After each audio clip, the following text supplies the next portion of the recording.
Nous avons parcouru dernièrement la région du Péloponnèse, ses grandes cités et en premier lieu la plus importante de toutes, Sparte. Je vous invite à retourner voir cet épisode si vous l'avez manqué, car il vous permettra de comparer à ce que nous allons voir aujourd'hui. L'autre grand acteur de la Grèce classique, la grande adversaire de la première, Athènes. Comme à l'accoutumée, zoomons petit à petit en commençant par sa région, l'Attique. L'Attique, du terme acté, le promontoire, est une région largement délimitée par la mer, située à peu près au centre du monde grec, au sud de la péninsule actuelle et non loin de l'entrée du Péloponnèse. Elle est séparée du reste du continent par des montagnes, et la Béotie au nord, ainsi que la Mégarie à l'ouest. Cette région de taille modeste, 3800 km², 10 fois plus petite que le Péloponnèse, n'en demeure pas moins très intéressante.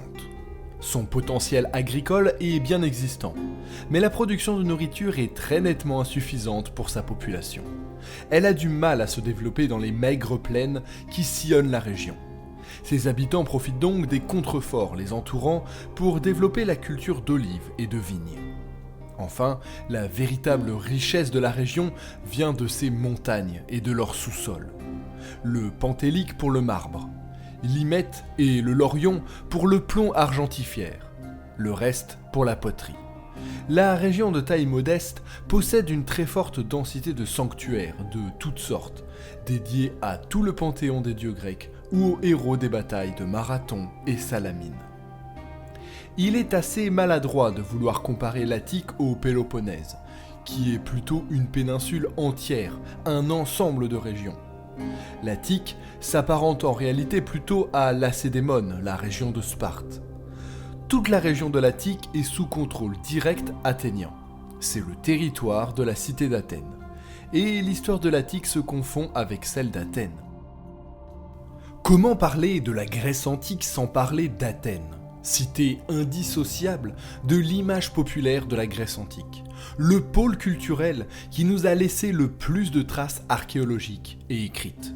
Rêvées ou moquées, copiées ou remodelées à travers l'histoire, autant, voire plus que Sparte, Athènes est incontestablement l'une des villes les plus célèbres du monde, pour ce qu'elle représente tant politiquement que culturellement.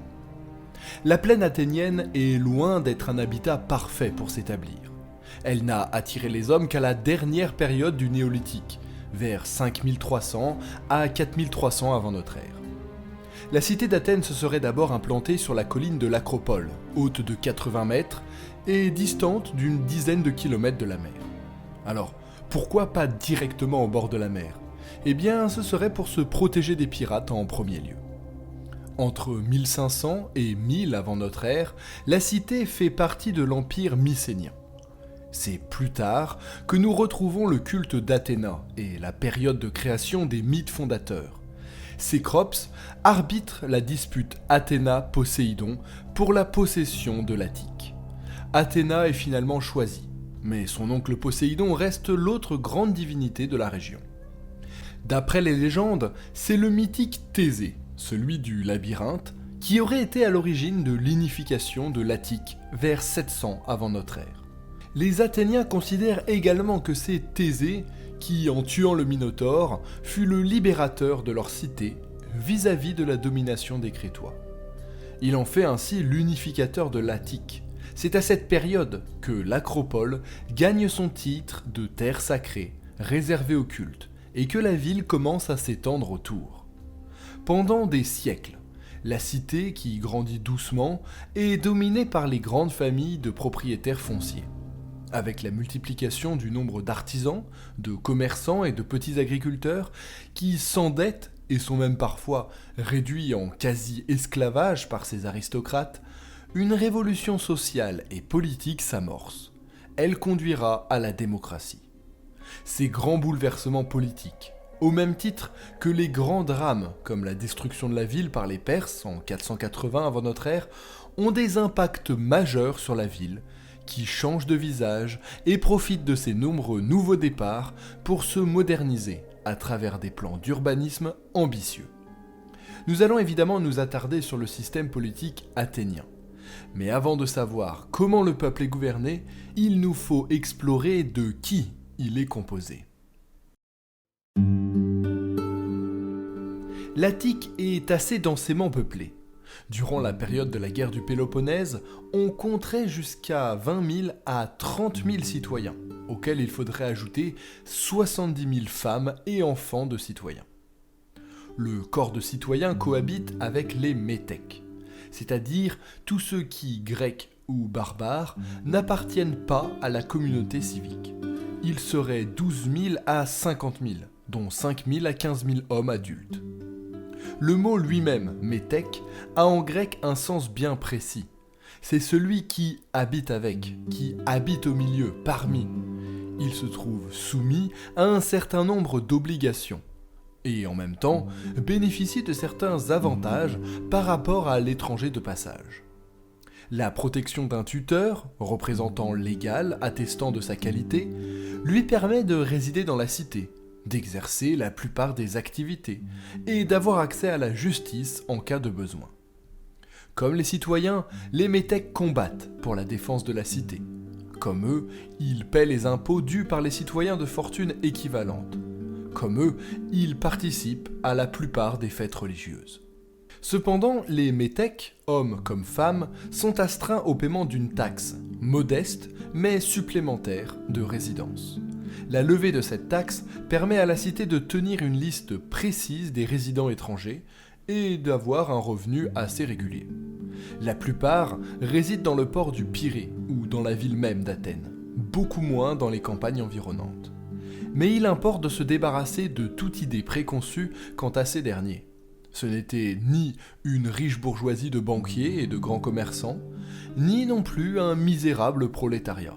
Il y avait de tout parmi eux. Enfin, la population des esclaves.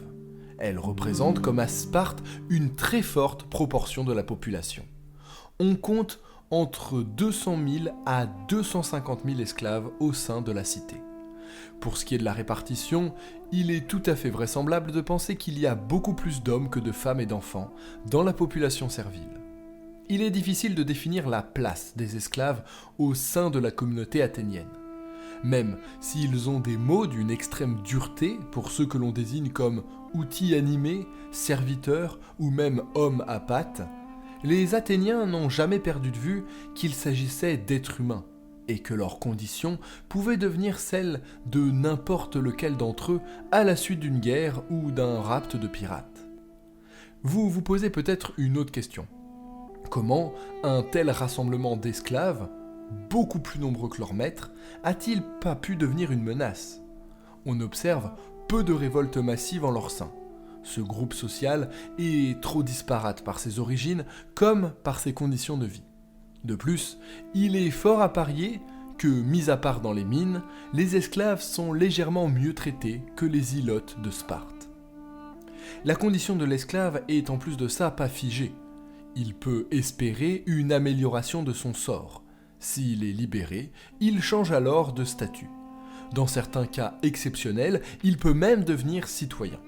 Mais la plupart du temps, quand il est libéré, l'esclave accède à un statut d'affranchi qui serait mal connu, intermédiaire entre la servilité et la liberté totale. Certains deviendraient également métèques. Les mélanges et ponts entre ces communautés sont très limités, notamment après la loi de Périclès de -451 qui restreint le droit de cité aux enfants de père et de mère athéniens, et non plus seulement le père. Cette loi affermit la place des femmes de naissance civique et permet d'éviter l'existence de citoyens au statut contesté. Quand le fils d'un couple de citoyens naît, il doit être déclaré par le père. Sinon, cela se fera au moment de son passage à l'âge adulte. Une fois âgé de 18 ans, le jeune homme doit passer un examen, la dokimasie. Elle servira à déterminer si oui ou non il mérite d'être citoyen.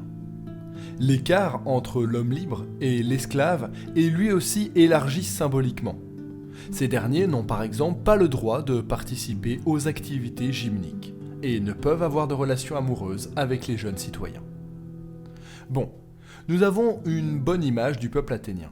Et désormais, il faut traiter le sujet majeur d'Athènes, la politique. Athènes est surtout connue pour sa démocratie. Ce sont les Grecs qui ont inventé la démocratie. Non seulement le mot, mais aussi la chose.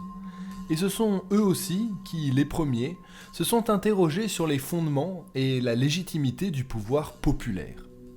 Alors, pour commencer, il faut être clair, la démocratie n'a pas toujours été la règle à Athènes. Il faut attendre la chute du tyran Hippias en 510 avant notre ère pour remettre en question le système ancestral du tyrannique, c'est-à-dire très peu de temps avant les guerres médiques en réalité. Alors que l'ancien système s'écroule, Athènes devient alors le théâtre d'une rivalité explosive entre deux hommes, Isagoras et un certain Clystène. Vers -508, ce dernier l'emporte, en attachant le peuple à son parti. Il s'écrira, je cite, « Établit chez les Athéniens les tribus et le régime démocratique ». Mais attention, il faut entrer en détail dans les rouages de cette politique qui est en réalité loin d'être aussi idyllique. Peut-être pas aussi parfaite que l'on nous le présente parfois, mais assurément remarquable, le régime athénien est développé comme aucun autre pour l'époque classique. La cité ne représente pour rappel pas seulement la ville en elle-même, mais aussi la région entière de l'Attique. Le gouvernement et la politique de la cité concernent donc bel et bien toute l'Attique. Ce système que je vais tenter de vous vulgariser est celui qui se consolide à partir des réformes de Clystène. C'est celui qui régit Athènes durant la période qui nous intéresse. L'Attique est géographiquement divisée en 3 régions. La ville, Astie, la côte, Paralia, et l'intérieur des terres, Mésogée. Chacune de ces régions est subdivisée en 10 sous-parties, les tritis, qui pourraient être comparés à des sortes d'arrondissements, qui sont eux-mêmes composés des dèmes, les communautés. Donc ce sont les villages, les petites villes de l'Attique, ou par exemple des quartiers d'Athènes. Maintenant le peuple, lui aussi, est divisé. Nous retrouvons la 10 tribus, les Philaï. D'après Aristote, l'oracle de Delphes sélectionna dans une liste de 100 noms les 10 héros qui donnèrent leur nom aux 10 tribus athéniennes. Chaque tribu regroupe des habitants de chacune des 3 régions de l'Attique, avec le modèle suivant. Les habitants de 3 tritis, une de la côte, une de l'intérieur des terres et une de la ville, forment une tribu. Et ce pour les 10 tribus du territoire athénien. Ce système permet à la tribu de représenter à elle seule toutes les dimensions sociales de l'Attique, le citadin, le fermier ou mineur des terres et le pêcheur des côtes, pour simplifier. Une tribu regroupe ainsi théoriquement des habitants regroupant toutes les problématiques, toutes les réalités et tous les points de vue du peuplement de la région. L'appartenance à la tribu se transmet de façon héréditaire. Par la suite, quel que soit son lieu de naissance ou de résidence, un citoyen appartient à la tribu de son père. Cette réforme vise à briser des solidarités locales trop puissantes pour en créer de nouvelles. Entre des groupes qui avaient toutes des raisons de s'ignorer, désormais, ils célèbrent les mêmes cultes et les mêmes fêtes, siègent côte à côte dans les assemblées, s'entraînent et combattent ensemble. Une façon très efficace de souder tout le peuple de la région. La première institution de la politique athénienne est la boulée. Cette assemblée est constituée de 500 membres, citoyens âgés de plus de 30 ans. Chaque tribu est représentée de manière égale, à raison de 50 membres par tribu. Ces derniers sont tirés au sort et sont renouvelés tous les ans. Chaque communauté locale, les dèmes, envoie à la boulée un nombre de représentants déterminé par son importance démographique. Afin de diriger cette assemblée, une présidence tournante est mise en place, la prytanie. Les 50 bouleutes d'une même tribu vont assurer cette présidence pendant un mois athénien, représentant 35 à 36 jours. L'année étant divisée en 10 de ces périodes, chacune des 10 tribus se verra à la tête de l'assemblée pendant la période qui lui est allouée. Être à la tête de la boulée est un prestige que chaque bouleute connaîtra donc. Mais déjà, être bouleute, de base, c'est un travail à plein temps. Ces derniers sont exemptés de service militaire durant leur mandat, et ils ont des privilèges dans l'accès à la culture de la cité. Après les réformes de Périclès, cette magistrature est même rétribuée par une indemnité appelée le mistos. Les citoyens devant siéger à la boulée une année entière ne peuvent plus exercer leur métier et sont donc rémunérés pour le temps qu'ils consacrent au service de la démocratie. L'assemblée qui siège tous les jours dans le Bouleuterion permet une représentation de l'ensemble des terres athéniennes et assure ainsi que les considérations de toutes les parties de l'Attique soient prises en compte. Et il vaut mieux, car c'est la boulée qui reçoit les ambassadeurs, qui détient un certain nombre de compétences financières et gère la politique d'armement de la cité. Mais surtout, la boulée prépare les décisions de l'Assemblée des citoyens, l'Ecclésia. L'Ecclésia est ouverte à tous les citoyens de plus de 20 ans. Cependant, en réalité, il semblerait que les paysans qui vivent loin d'Athènes ne viennent que rarement. La fréquentation ne dépasse que très exceptionnellement 6000 citoyens présents, soit environ 20% du corps civique. Pour lutter contre cet absentéisme, Athènes décide à partir du IVe siècle de verser une rétribution à tous les citoyens qui se présentent à leur poste. On vérifie à l'entrée l'identité du citoyen et le retardataire n'a pas son salaire.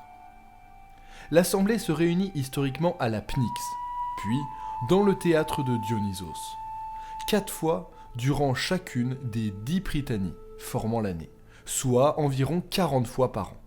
Durant chacune des prytanies, l'assemblée est présidée par la cinquantaine de prytanes du moment, à la tête desquels se trouve un président, Épistate, qui, à partir de 377, est un homme tiré au sort parmi les 450 bouleutes non prytanes, qui président les travaux afin de renforcer les contre-pouvoirs.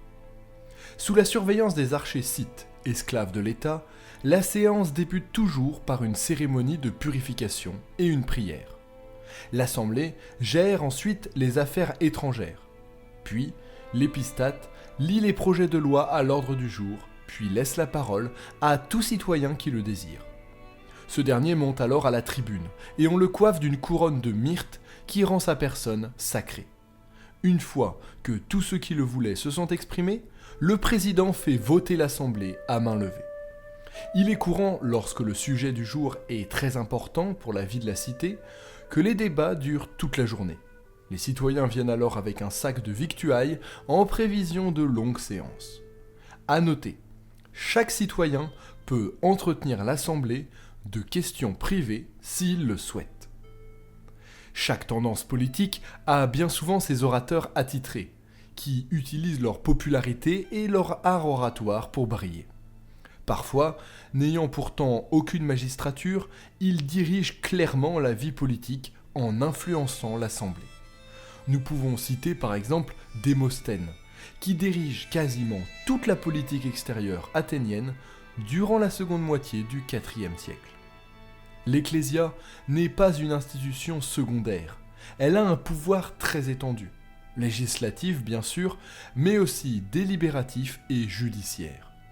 Au-delà de voter les lois, elle nomme les magistrats, déclare les guerres et signe les paix. C'est également elle qui délibère du bannissement d'un citoyen. L'ostracisme a pour but d'écarter de la vie de la cité les individus que l'on soupçonne de vouloir mettre à mal le système démocratique. Il faut au moins 6000 votes pour que la décision soit validée. Malheureusement, cette règle est devenue une arme redoutable dans la main des politiciens les plus influents, qui en profitent pour évincer leur adversaire. Celui qui est touché par l'ostracisme ne perd pas son titre de citoyen, ni ses propriétés, mais il doit s'exiler pendant 10 ans hors des terres de la cité.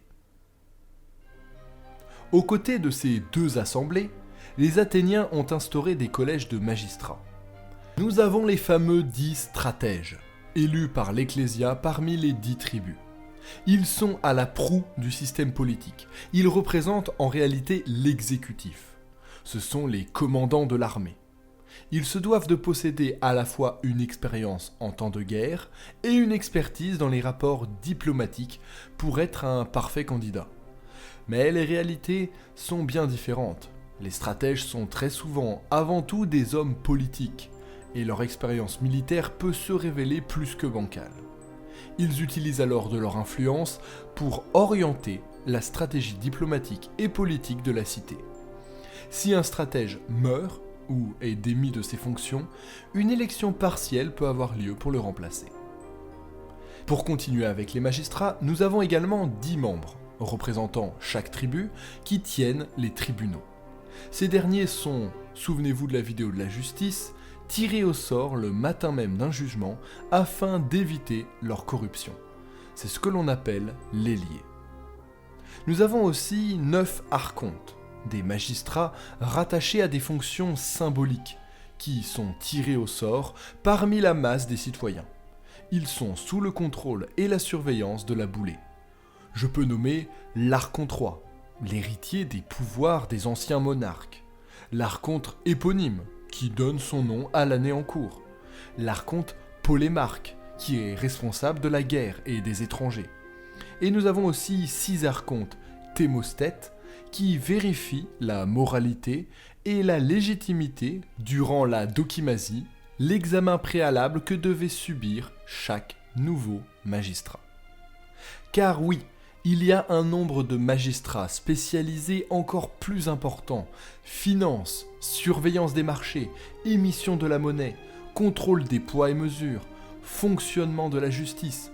Ces ministres, entre guillemets, sont placés sur tous les sujets primordiaux.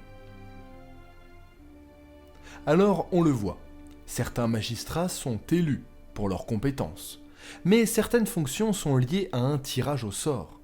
Comment ce dernier se déroule-t-il, vous allez me dire ? Eh bien c'est simple. 2 vases sont côte à côte, l'un avec le nom des citoyens, l'autre avec des fèves noires et blanches. On tire simultanément dans les 2. Si un nom est tiré avec une fève blanche, il est élu. Afin de maximiser le brassage du tirage au sort, une tribu différente chaque année est exclue de ce tirage au sort. Tous les magistrats ne sont en poste que pour 1 an, et à la fin de leur mandat, ils doivent rendre des comptes sur leur bilan et peuvent, le cas échéant, être condamnés à de lourdes peines. Ce changement perpétuel veut favoriser la participation de tout le monde et que chacun puisse prendre sa part de responsabilité. La première leçon que l'on peut tirer de cet aperçu du système politique est la rigueur des réformateurs athéniens dans leur recherche du système le plus juste possible, théoriquement en tout cas. Mais ce système, favorisant des mandats très courts, a un gros défaut. Il est cause d'instabilité. Il complique notamment toute politique suivie. Chaque magistrat peut totalement détricoter ce que son prédécesseur avait commencé. Et il est rare de retrouver une conduite politique qui persiste sur plusieurs années. Sauf quand certains citoyens, particulièrement brillants, arrivent à s'imposer plusieurs années durant. La réforme menant à ce système a permis de considérablement affaiblir les familles aristocratiques qui tenaient le pouvoir auparavant. La fortune devient petit à petit le réel levier de pouvoir et joue un rôle prépondérant à partir du IVe siècle. Du sang, le pouvoir passe à la bourse. On attribue au législateur Solon la réforme censitaire qui répartit les Athéniens en 4 classes déterminées par le revenu foncier, estimé en grains. Nous avons les Pantocociomédines, les cavaliers, les eugites et les têtes. Je ne rentre pas dans les détails des chiffres, mais pour vous donner une idée, la limite pour entrer dans la catégorie la plus élevée, c'est d'être 2,5 fois plus riche que les têtes. Seuls les 3 premiers fournissent des magistrats à la cité. Les derniers ont seulement le droit de participer aux assemblées. Cette réforme accentue donc encore le pouvoir de la richesse du citoyen. Être riche ouvre définitivement des fonctions, mais ce n'est pas sans concession. Les Athéniens ont des services publics qui sont payés par les plus fortunés. La chorégie est la prise en charge des chœurs participant aux représentations théâtrales. la gymnasiarchie, l'organisation des courses au flambeau lors des fêtes religieuses, ou l'estiasis, l'organisation de banquets publics. Ce sont ce genre de taxes, fort onéreuses, il faut le noter, qui sont très prestigieuses à payer. Les riches citoyens essaient le plus possible de gagner, non sans démagogie, une image de mécène de la cité. On devine que le citoyen soucieux de solliciter les voix de ses concitoyens a tout intérêt à ne pas lésiner sur la dépense. Il existe aussi des impôts exceptionnels. En 378 avant notre ère par exemple, les 300 plus riches de la cité sont obligés de verser une proséiphora, un impôt exceptionnel, consacré aux dépenses militaires. Cette pratique est bien installée à Athènes, où la richesse ouvre autant de portes qu'elle amène de responsabilités. Il est rare qu'un citoyen refuse de payer. Cependant, s'il veut tenter d'échapper à un impôt, il peut désigner un autre citoyen qu'il estime plus riche que lui. En cas de refus de ce dernier de payer, le premier peut intenter un procès pour exiger l'échange de leur fortune. C'est l'antidosis. Je vous renvoie à l'épisode sur l'argent et la fiscalité si cet aspect vous intéresse particulièrement. Et alors, comment fonctionne la balance de l'influence, élément fondateur d'une démocratie ? Pour un homme politique, conquérir le pouvoir, l'adhésion et les voix des Athéniens passent inévitablement par la conquête du cœur de la cité, l'agora, lieu central de la démocratie d'opinion. Le barbier serait pour cela la destination préférée des citoyens athéniens, car c'est l'artisan chez qui convergent toutes les nouvelles du jour, les rumeurs et les désinformations. Une sorte d'agence de presse à lui tout seul. Il est informé parfois avant tout le monde, de l'issue d'une expédition guerrière lointaine par exemple. La population athénienne, même en dehors du corps civique, est une population très politisée. Depuis que Dracon a mis à l'écrit l'ensemble des lois athéniennes en -621, tout le monde les connaît, les commente et les utilise dans leurs débats sur les affaires en cours, sur les nouvelles lois ou pour parler de tel ou tel orateur. Même s'ils n'accèdent pas aux institutions réservées aux citoyens, les non-citoyens, et particulièrement les métèques, s'intéressent et participent à leur manière au destin de la cité dans laquelle ils vivent.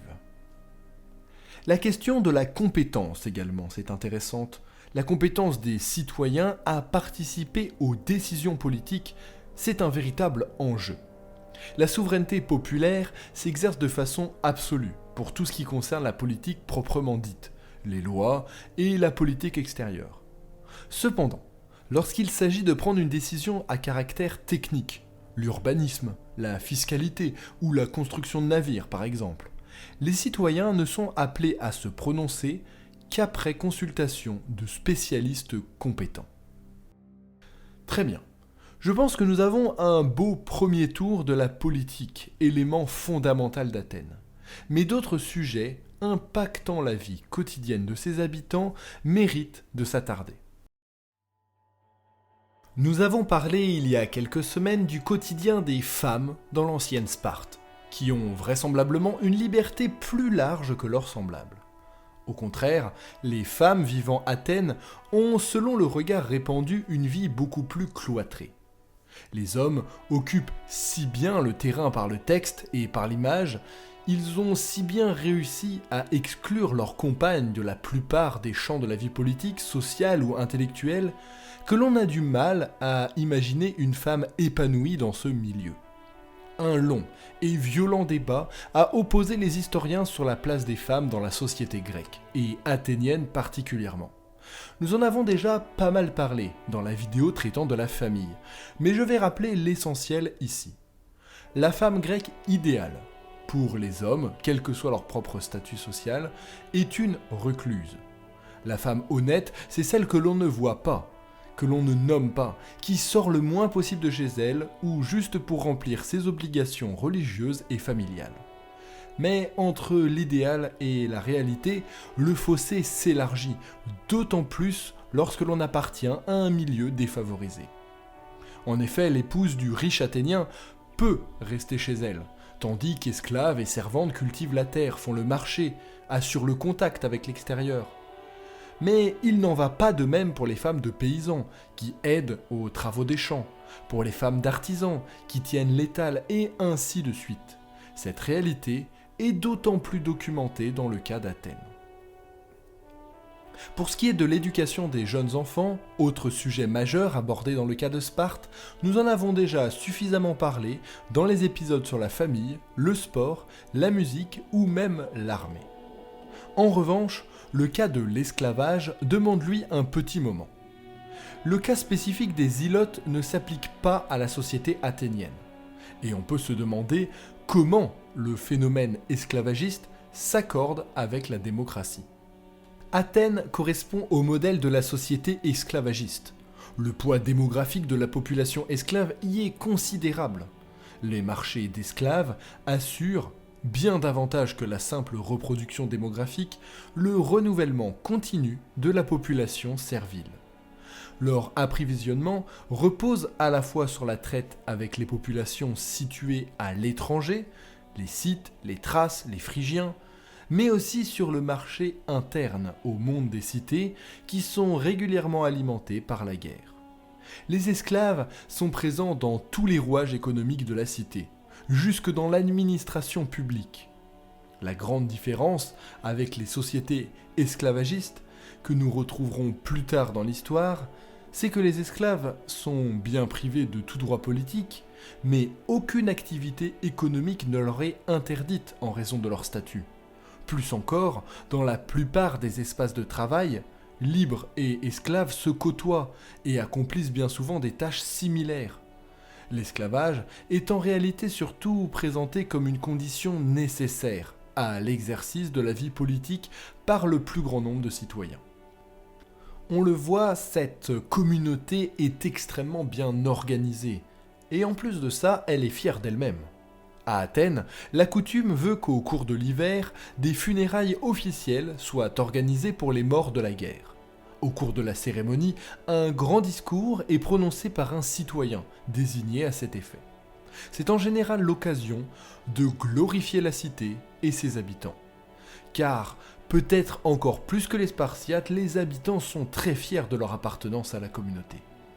Périclès y décrit les Athéniens comme, je cite, « des exemples plutôt que des imitateurs, qui voient arriver chez eux tous les produits de toute la terre, qui cultivent le beau dans la simplicité et les choses de l'esprit. » De quoi bien illustrer la dominance économique, artistique et culturelle, en concluant sans ambiguïté par ces mots « Notre cité dans son ensemble est pour la Grèce une vivante leçon. » Platon, de son côté, n'est pas dupe.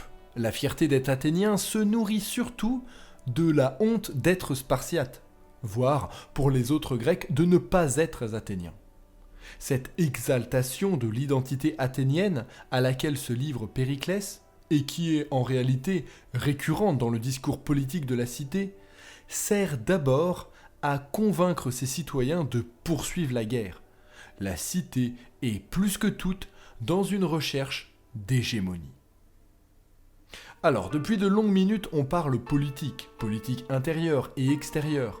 Mais les citoyens d'Athènes savent-ils faire autre chose que de la politique ? Bien entendu. Quand on évoque Athènes, c'est d'abord à la vie politique et artistique que l'on pense. Mais n'oublions surtout pas qu'Athènes, c'est surtout l'un des pôles économiques les plus importants de toute la Méditerranée. La majeure partie des Athéniens vit du travail de la terre. Nous ne retenons souvent aujourd'hui que la dimension urbaine, mais l'activité première est bien l'agriculture. Sur les grands domaines, le propriétaire rentier utilise une main-d'œuvre servile, sous la conduite d'un intendant, pour cultiver du blé. Dans les plus petits domaines, les paysans s'adonnent à la culture de la vigne, des arbres fruitiers, mais très peu des céréales, trop peu rentables sur de petites parcelles. L'agriculture est l'activité dominante dans la citoyenneté athénienne. Mais elle ne suffit pas à nourrir l'ensemble de la population. Il est donc indispensable pour les Athéniens de se procurer des grains en provenance d'Égypte ou du pont Euxin de la mer Noire. Athènes est de fait une plateforme commerciale de premier lieu, et, vous l'imaginez par conséquence directe, artisanale. Le Pirée, le fameux port d'Athènes, relié à la ville par le Grand Mur, joue un rôle très important dans le monde méditerranéen, car toutes les marchandises de la mer y affluent. La métallurgie et la céramique sont les deux piliers de l'exportation, aux côtés des nombreuses matières premières évoquées au début de vidéo. Il existe à Athènes de grands ateliers, tenus par de riches citoyens et métèques, qui emploient une main-d'œuvre servile. On y fabrique surtout des armes, outils ou objets du quotidien. Mais l'artisanat n'est pas réservé aux esclaves travaillant pour des hommes riches. Il existe aussi des petits artisans libres, des cordonniers, des potiers, des forgerons, des sculpteurs qui ont leur propre boutique. L'industrie minière permet, elle, de frapper des monnaies d'argent d'une remarquable qualité et assure à Athènes un revenu conséquent qu'elle peut mobiliser en cas d'urgence.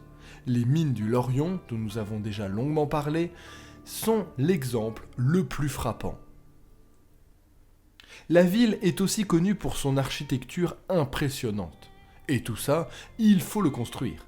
Des salariés de conditions très différentes sont mobilisés sur les chantiers publics. Certains des ouvriers du chantier sont des citoyens, d'autres des étrangers et d'autres encore des esclaves. Ce qui est intéressant, c'est que tous perçoivent le même salaire, même si l'esclave en remet en réalité une partie à son maître. Les Athéniens profitent des moyens matériels dont ils disposent pour construire tout un réseau de sanctuaires religieux partout dans la région. Le Parthénon devant être au cœur de ce programme. Les Athéniens sont pieux, à l'image des Spartiates, mais pas dans la même dynamique. Première originalité, les Athéniens célèbrent religieusement l'existence même de leur cité et de leur collectivité, par les Synoïca, fêtes en l'honneur d'Athéna et de l'unification de la région, qui ont lieu tous les ans au début de l'été. Aucune cité n'honore autant sa déesse fondatrice, dont les attributs sont omniprésents.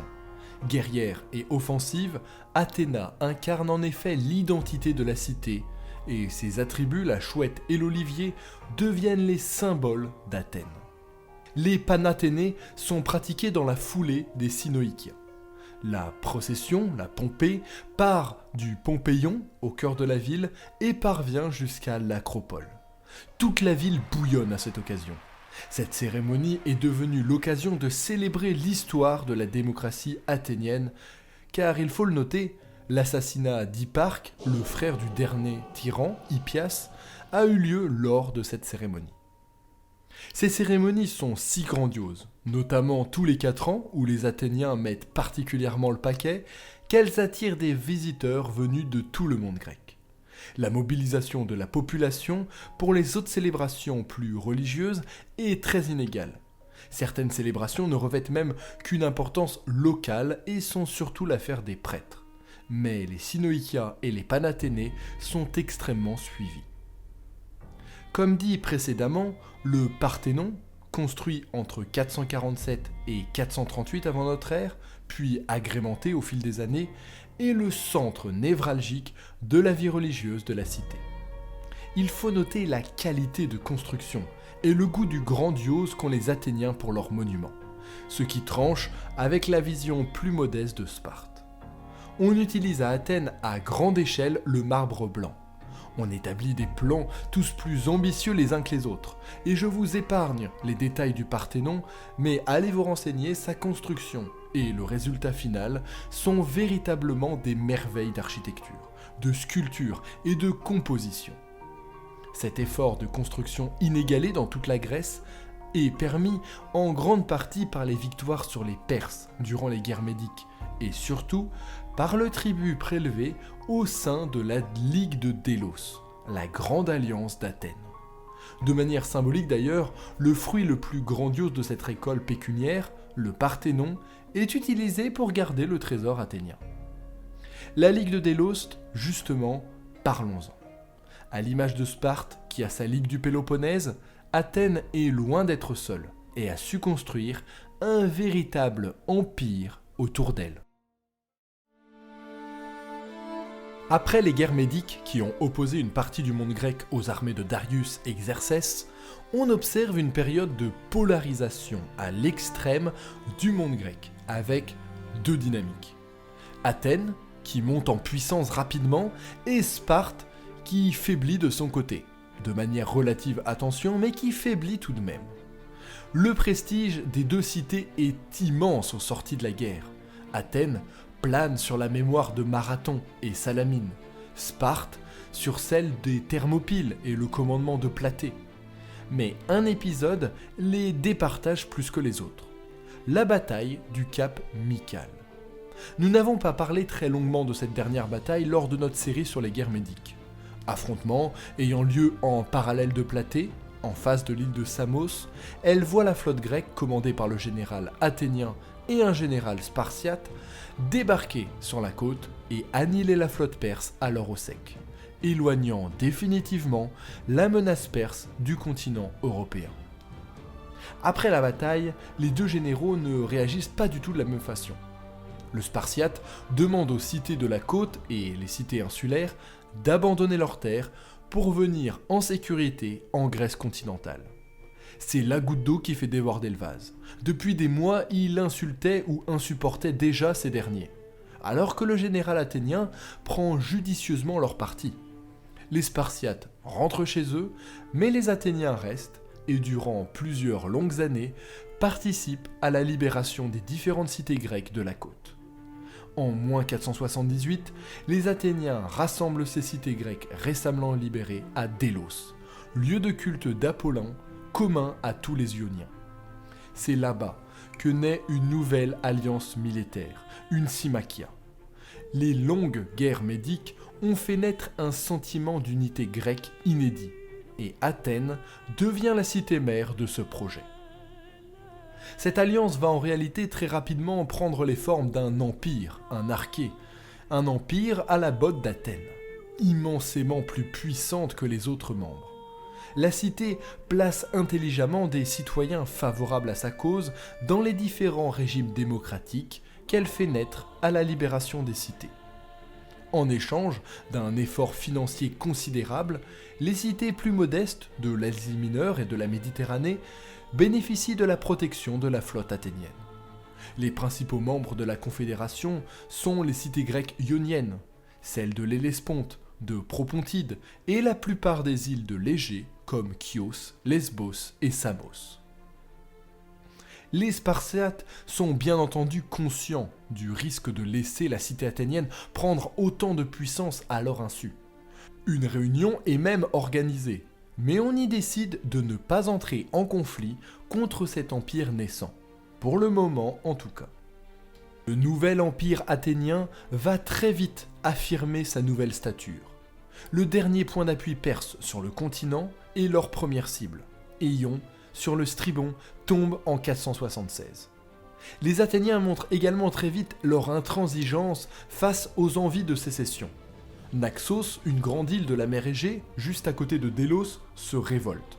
Révolte écrasée dans le sang. Pas le temps de se reposer. À peine quelques années plus tard, les Perses tentent de repasser à l'assaut. Mais la force de l'union de la Ligue de Délos fait ses premières preuves. Les Grecs sont maintenant suffisamment nombreux et unis derrière le commandement athénien, et ils infligent une lourde défaite à la flotte médique en Pamphylie. L'énorme butin de cette bataille est en très grande partie investi dans la construction du Parthénon. Autre preuve de l'hégémonie complète d'Athènes sur ses alliés clients. Certains membres ne sont pas dupes. Entre 465 et 463, Tassos se révolte à son tour, mais elle est matée elle aussi. Athènes utilise cet événement comme argument pour transférer le trésor de la Ligue de Délos à Athènes, pour le mettre en sécurité. Quelques années plus tard, la paix de Callias est signée avec l'Empire perse. Le roi perse renonce ainsi à sa souveraineté sur l'Ionie et à l'envoi de flottes dans la mer Égée. Les Athéniens comblent très rapidement ce vide. C'est désormais à eux que les Ioniens doivent verser soit un tribut, soit des contingents de soldats et de navires. Rechignant à s'éloigner de chez eux, et visiblement voulant garder la possibilité de se détacher militairement d'Athènes, ils décident de fournir de l'argent. Mais ce manque de moyens, qui s'accroît dans leur cité, a un impact direct sur les budgets militaires. Très vite, les troupes des cités ioniennes manquent d'entraînement et d'équipement, Et au final, ces cités sont donc de fait, malgré leur volonté première, à la merci militaire des Athéniens. Une énième révolte éclate à Samos en 441, mais encore une fois, elle sombre dans l'échec. Athènes semble réellement toute puissante au sein de son empire. Elle se permet d'acquérir individuellement des terres à l'intérieur même de cette dernière. Oblige au sujet de ses alliés à se rendre à Athènes pour de nombreux procès, et ainsi de suite. Dans la deuxième moitié du siècle, elle impose finalement l'usage de ses monnaies, poids et mesures à tous les membres. Et en -431, ce n'est pas moins de 238 cités qui suivent le leadership d'Athènes. Si on remonte un tout petit peu dans le temps, en -464, un énorme séisme secoue le Lacédémon. Les Ilotes profitent du chaos et se révoltent. Après 2 ans à gérer difficilement la situation, les Spartiates demandent à contre-cœur l'aide des Athéniens pour écraser les révoltés, réfugiés dans les montagnes. Athènes accepte et envoie le stratège Cimon, connu pour être un grand ami des Lacédémoniens, à la tête de 4000 hoplites. Cependant, l'empathie des Athéniens, voire la sympathie qu'ils éprouvent pour les révoltés, agace très vite les Spartiates qui renvoient Cimon et ses hommes d'où ils viennent. Athènes est outrée et renonce à son alliance avec Sparte, qui datait alors des guerres médiques 17 ans plus tôt. Dans la foulée, elle décide de se rapprocher petit à petit des Thessaliens et des Argiens, 2 peuples grecs, ennemis historiques de Sparte. Dès lors, les tensions ne vont aller qu'en grandissant entre les 2 mastodons et vont mener, vous vous en doutez, aux guerres du Péloponnèse. Mais ça, c'est une histoire pour une prochaine fois qui mérite une série à part entière. Car voilà, Sparte, puis Athènes. Nous avons pris le temps de bien découvrir les 2 acteurs de ce qui s'annonce comme le plus grand conflit qu'ait jamais connu le monde grec. J'espère que cette série sur le quotidien des Grecs vous a plu. Ça a été un véritable plaisir à écrire et produire de mon côté. Je veux surtout vous dire merci. Merci encore pour votre soutien indéfectible et grandissant sur cette série, pourtant pas la plus populaire. La prochaine fois que vous verrez une vidéo traitant de la Grèce antique sortir sur la chaîne, ça sera le premier épisode d'une série narrative épique narrant les guerres du Péloponnèse. Au programme, cartes animées, batailles décortiquées, destins de grands personnages et analyse poussée des conclusions à en tirer. J'ai hâte et j'espère que vous aussi. N'hésitez pas à m'indiquer dans les commentaires ce que vous attendez le plus de cette série. Et moi, d'ici là, je vous dis à bientôt et que l'histoire soit avec vous.